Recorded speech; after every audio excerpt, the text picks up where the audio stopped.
Hello guys, আসসালামু আলাইকুম। আমরা হচ্ছে ৮ নং ইয়াজবালিয়া ইউনিয়নে আছি। এখন ৮ নং ইয়াজবালিয়া ইউনিয়নের রাস্তার অবস্থা খুবই খারাপ।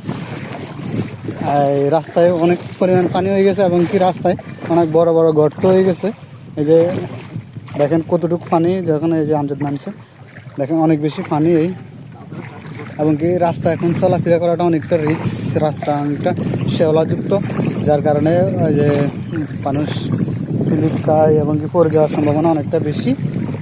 তো এ হচ্ছে রাস্তার অবস্থা ইসবালিয়া ইউনিয়নে, যে বিডিএমএল থেকে দক্ষিণে যে রাস্তাটা আছে না, ওই রাস্তাটার অবস্থা খুবই খারাপ। অনেক জায়গায় গর্ত হয়ে গেছে, মাটি সরে গেছে। সমস্যা হচ্ছে এখানে পাশে কিছু পুকুর আছে, যে পুকুরগুলোর কারণে ওই যে পানিগুলো বেশি চাপ দিয়েছে, মাটি সরে যায় পুকুরে চলে গেছে, পুকুরের দিকে ভাঙি পড়ে গেছে। এই সমস্যাটা হচ্ছে